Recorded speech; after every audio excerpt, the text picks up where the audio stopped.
What's up, guys? This is Boondocks, and I'm going to be playing a little bit more of Magic 2015 PvP.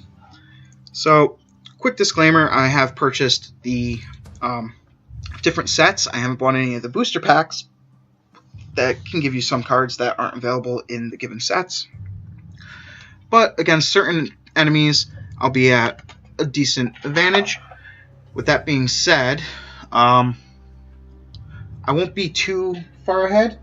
And in all honesty, I have played a little bit off camera, and I've lost a few rounds. Sadly, there's not that many players right now, so there's a decent amount of time waiting in queue, and that's kind of annoying. But overall, it's not too bad. All players are ready. Okay, so ready now. Start duel. So, let's see what I have. This is a very good starting hand, and I will keep starting with planes.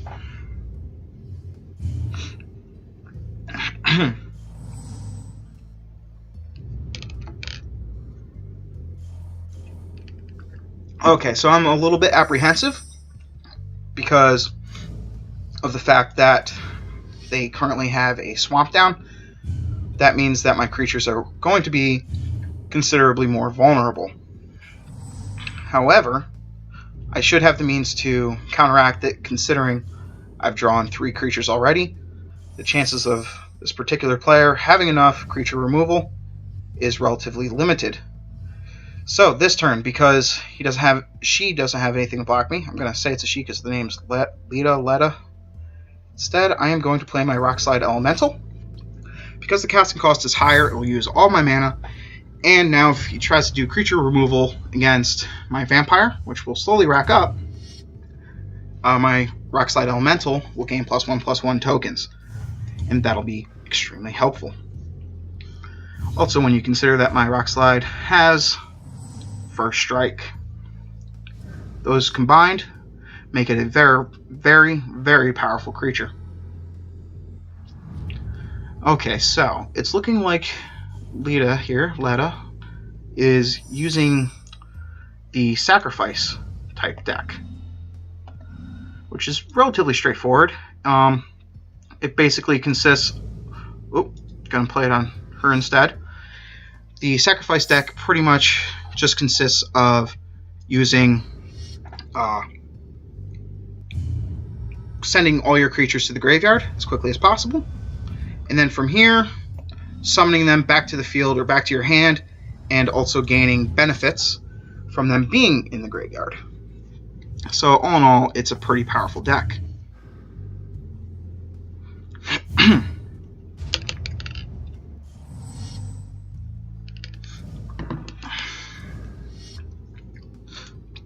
And she now sends 4 more creatures to the graveyard. Or 4 more. She's going to draw 4 cards. She's allowed to put one land card to her hand and put the rest away. I'm basically just checking to see what she has. The Rune-Scarred Demon is pretty powerful, all things considered. So that could make me a little bit apprehensive. However, in this turn I have some choices. Also, I'll have some few choices going into the next several turns. Because he's going to have a pretty strong flyer coming out at me, I am going to want to put down this on my hero. It's a little bit of wasted mana when you consider I could have instead played the Broodkeeper and used all my mana. However, this will allow me to defend against a flyer if one so appears. And I get to do 10 damage to her in the meantime. So next turn, chances are she'll lose. This is definitely an aggro deck. Unfortunately, you do need a decent first draw. If you don't get low-cost creatures in the initial draw, then you're going to struggle with my deck. GG. Turn off chat. I will play a Broodkeeper this turn, just in case, and then I am going to attack with my 2 flying creatures, just in case she does have some form of removal, which I don't believe, but yep, there it is. And that is game. So we're on to the next one. I feel kind of bad about that one because that was a deck that hasn't been modified. You could pretty easily tell that. But I also like to win. There's that side of things, so it goes either way. My favorite thing back when I used to play the actual card game was when people would sit there and talk big game, saying that they were, you know, amazing players at Magic and their deck was amazing. And then I pull mine out and proceed to generally destroy them. Okay, so this deck, this starting hand is decent if I get more enchantments, so I'm going to hope for the best. And in the meantime, play a Plains. If he doesn't play a creature immediately, I might base my next choice off of that. Okay, so chances are he does have a 2-cost creature. But I play another Plains on accident. I meant to play a Mountain and play my Blood-Crazed Neonat. Sadly, that did not happen, mostly because I'm stupid. And we'll see what the next turn brings. I really need an enchantment. No more. Yeah, having my Blood-Crazed Neonat out would have been amazing. That did not happen, though. I will play her now, and next turn I'll play the Rakish Heir. So that way, if the Blood-Crazed Neonat does do damage, my Rakish Heir will actually give her 2 +1/+1 counters. Also, then, because the Blood-Crazed Neonat actually has to attack each turn, it's a little bit volatile. Whereas my Rakish Heir, I can actually keep back. Okay, so for starters, we now have the 3/4 son of a bitch. And I really need something good. That's not it. But I'll play my Rakish Heir this turn, just to have more creatures out. And he will block it down.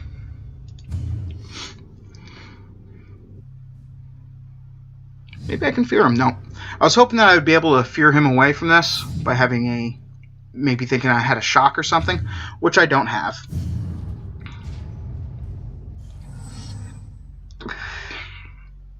So, he got a good draw by getting out this legendary creature. And he also has his Mentor the Meek, which will let him have extra draws, assuming he attacks with the king, which he didn't. Possibly because he feared certain effects. That was a mistake, because now that character is gone. And I'll hold off on my second Rakish Heir, or not Rakish Heir, my second Blood-Crazed Neonat for now, and hopefully be able to get an aura of some kind relatively soon.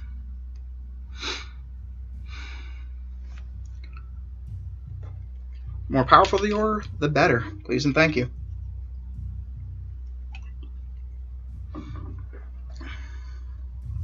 So, this particular card is the Banisher Priest. Is pretty similar to a card from the Innistrad set called. Okay, so I'm gonna banish my Banisher to get back his fucking token, which sucks. Not his token. He's gonna get back his cat person.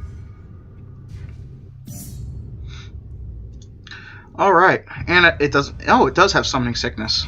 That's pretty nice. I can get behind that wholeheartedly. Okay, so this is pretty bad. I have not drawn a single enchantment this entire game. I'm not going to play my Blood-Crazed Neonat because it will automatically attack, and that'll wind up being pretty bad for me, all things considered. I seriously need an enchantment of any kind. Not more mana, not more creatures, an enchantment. That's bad. That is bad.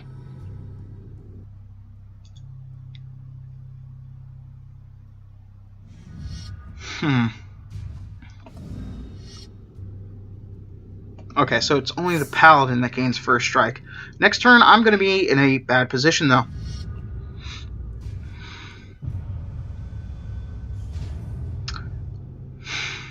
Damn it. Okay, so this is a little bit better, that's for sure. I'm going to play it on her, just so that way I can get out a 2/2 flyer. And now this is a 4/3, making his attack that much more worrisome. And I have no problem sacrificing a 2/2 to kill pretty much any of his creatures. So I'm going to skip attack and continue. I really need more enchantments, namely the ones that have flying. Okay, so now he has flying as a 4/6. That sucks. Okay, that sucks even more. So now it's going to get +1/+1 counters and be able to do a lot of damage to me. So, sadly, this game, I have not drawn anything that I need to help me win. Whoa, whoa, whoa, whoa, whoa, whoa. Zoom out.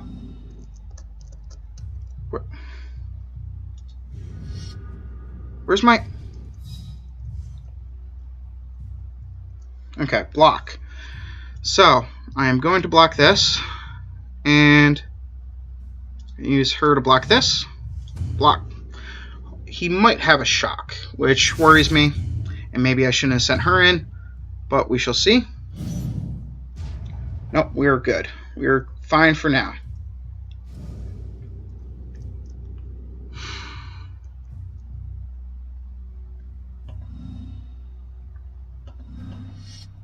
Okay.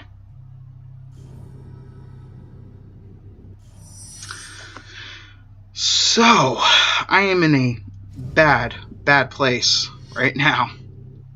Very bad, in fact. I really need flying. Continue. Damn it. Oh. Skip attack.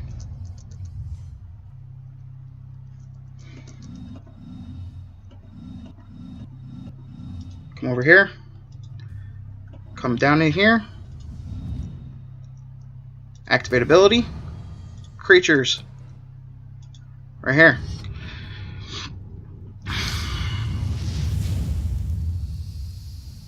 That did not work the way I thought it would.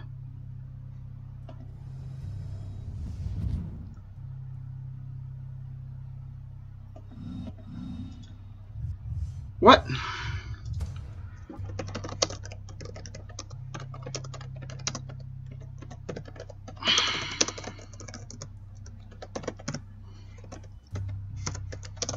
Okay, so this coding is fucked up, because when you remove whatever removed your creature, I should have gotten it back. Why didn't I get my creature back? He got his creature back. Okay, he got his back. Like, I distinctly... Oh my god. Okay, there it goes. Just got sent to the graveyard first? What the fuck?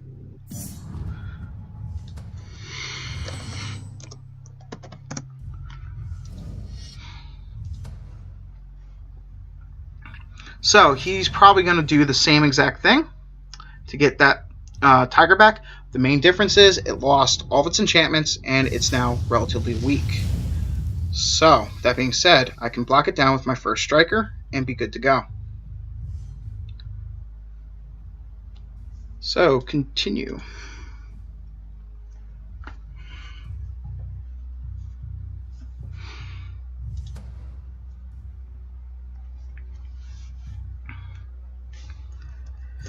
If you're wondering where your creature is, you have to like continue on or something, and then it'll come back. It's really stupid coding.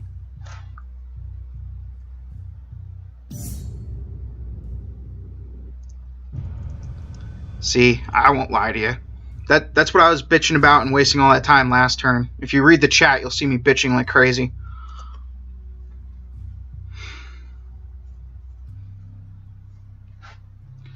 Yeah, I feel kind of bad about that. I turned around and helped him out. I mean, it helped speed up the game. He was having the same issues. So, in the long run, it's not too horrible.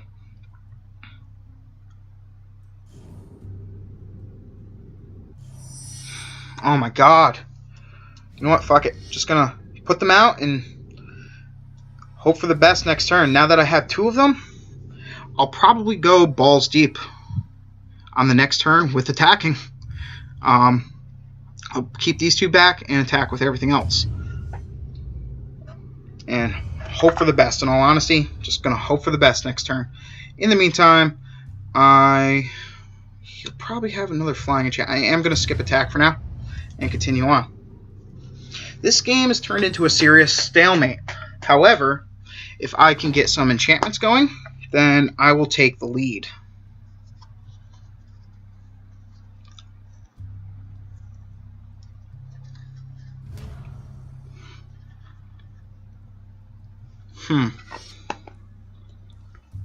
Okay.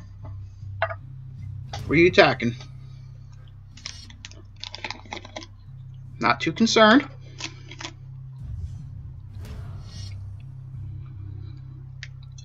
Okay, this right here was a serious waste of mana on his part. Plus, he's not going to lose the blockers. They have vigilance, I forgot. You only attacking with... Okay, there you go. Okay. Okay. Mentor the Meek. Pay 1. Oh. So, block. Right here. Block. Right here. Block. Right here. Block. Right here. Block.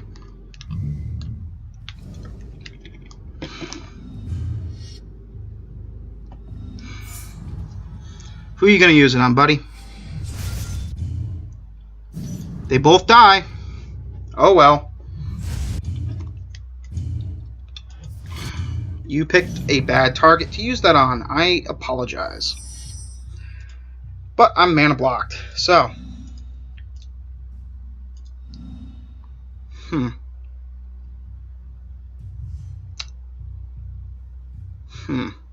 Continue.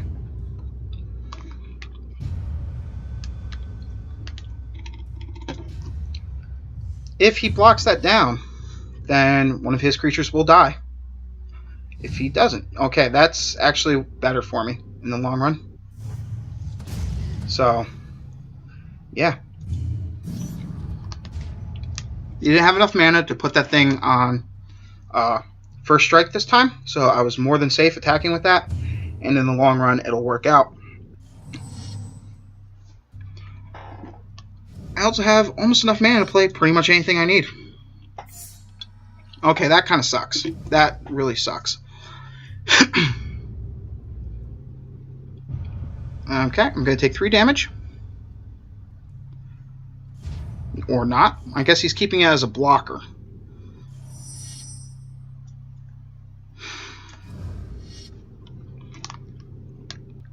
Instead, it's going to go back to being a 2/2. I'm sorry, but that's how things have to be.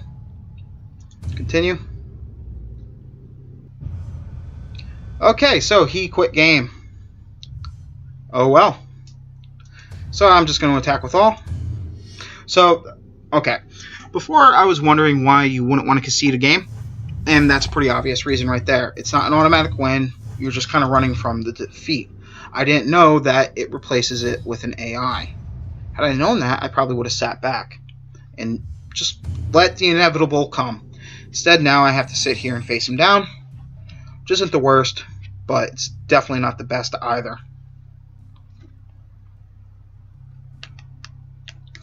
Plus, it kind of drags the game out. I mean, I feel like when they concede the duel, it should end.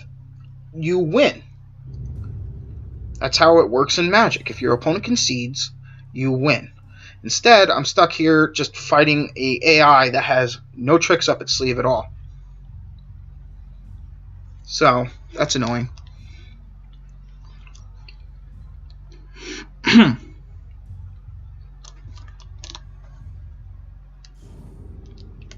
Plus, its main phase... Oh my god, more mana. So, I had, like, no enchants this time. Look at... 1, 2, or...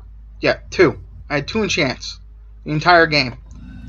I had perfect creature cards to have flying enchantments on and then just wreck face, but no. I get stuck with crap the whole game. So I'm going to attack with all, doing 9 damage to him. I wish you didn't have to like click through every fucking attack. I know how much damage I'm doing.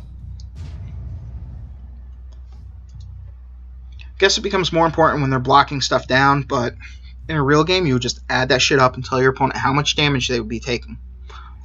In fact, a lot of the time it's commonplace that you tell your opponent, hey, if you don't block my creatures, you're going to be taking 15 damage this turn. You might want to block something. And see what they do.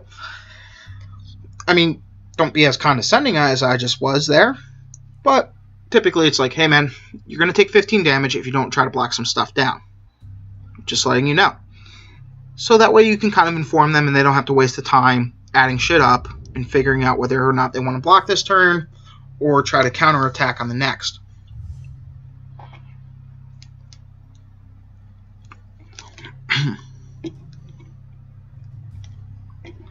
And this is taking forever. Come on. I'm about to just surrender for the hell of it.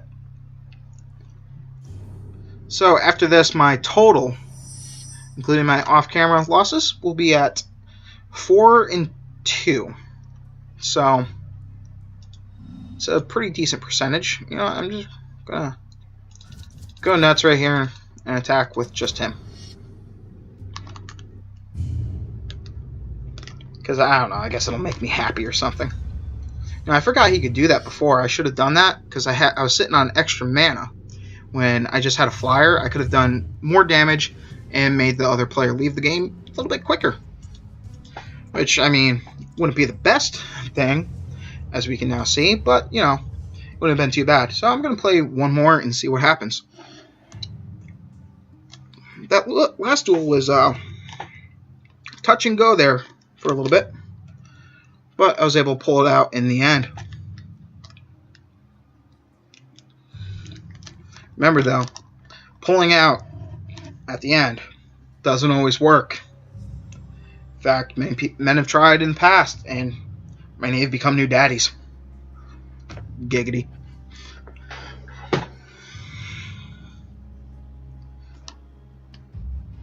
So, I apologize if I have talked about it already in this video, but I recently just purchased Gunnar glasses, and they arrived today at my house. And I have to say, I am appreciating them already. I haven't been able to use them for very long, so therefore I don't know the long-term effects of whether or not they'll stop my headaches, from which I attribute, honestly, to playing video games. If you don't know, computer monitors are notorious for having bright blue light. Blue light stresses the eyes pretty badly. It's worse than sunlight. A lot of the blue spectrum of light is removed in sunlight through the atmosphere, and that's why the sky is blue. If you didn't know, I can go into more detail and blah blah blah. If anyone's interested, or if I'm a little off base, please correct me in the comments. But the yellow tint, from what I understand of science, and I consider myself to be pretty decent at it, is that due to the frequency of the different light, blue gets stopped a lot easier than other frames of light. However, by wearing Gunnar glasses, which have a natural yellow tint to them, or any glasses for that matter that have a natural yellow tint, you can block out a lot of the blue, mostly because the yellow will overpower the blue's frequency. So yes, your world does gain a little bit of a yellow coloring to it, but the glasses outside of that also have a few other features that I appreciate. I'm going to keep this hand.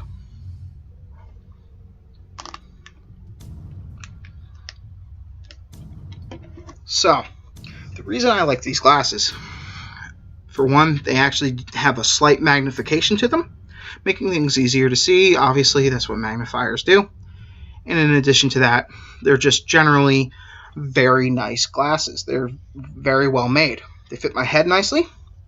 My headphones could go over top of them because the actual wire frames, instead of being like the typical glasses where they're round, instead they fit over my head in such a way that they become very conformative to my head itself, even as they're pinched in. The frames themselves are very flexible, which I definitely appreciate. And in addition to that, they have other parts of them that are excellent. Because they are so thin, I definitely wouldn't wear them all the time. I mean, why would you anyway? They're made for blocking out light while you're playing video games. And you're not going to be playing video games all the time. Hopefully. But when I am wearing them, it's gotten to the point now, after only having them for a day, that I barely notice. The reason for that is they're extremely light and very comfortable. The nose piece sits on my face, and I don't even notice them. This is coming from someone that does not wear glasses. I only wear sunglasses, typically when I'm driving. So, overall, I find them an amazing pair of glasses to just wear. I will also report back as I can get a little bit more of what they actually do. Okay, so here's my thought process. He can't block me, so might as well play another Rookie Share. Instead of put flying on one of my Rookie Shares this turn, and now next turn, this guy will be a 4/4. And in addition, I'm going to do a considerable amount of damage.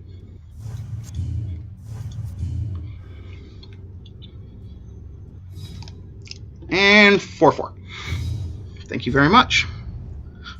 So, next turn, if he doesn't get another creature, which I would very much doubt him not having, things become very dastardly. Okay, so he's got the beast creature set up. This is fine by me. Okay, so, first and foremost, what are my mana costs?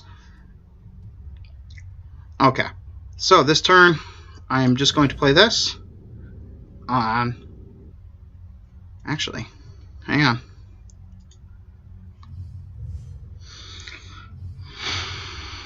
You know what I'm going to do?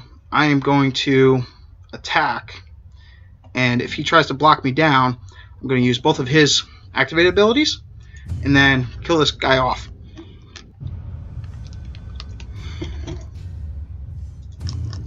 Right like this. That is fine. Pause. No, pause, damn it. Oh my god. Okay, so now I am going to play this on this guy here, making him a 4/4 blocker, and that'll end my turn.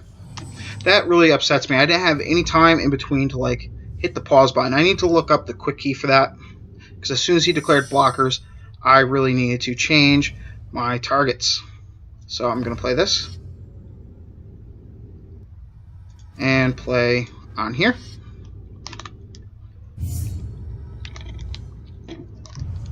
And attack with all. Attack.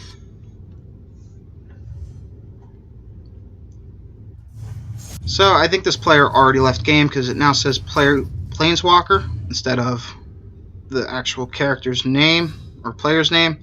That's unfortunate, but I did pretty handily beat him down right off the rip. He might have actually left as soon as he got a second mulligan. I'm not really sure. I wasn't paying too much attention. I apologize for that. So, let's go for the win, I guess. Yeah, let's just attack. So I kind of feel bad for him. He didn't draw anything that I can really see other than mana. So I wasn't watching, and I apologize. But I believe that he left pretty much immediately. Anyways, guys, till next time, this was Boondocks. Good luck. Have fun. Peace.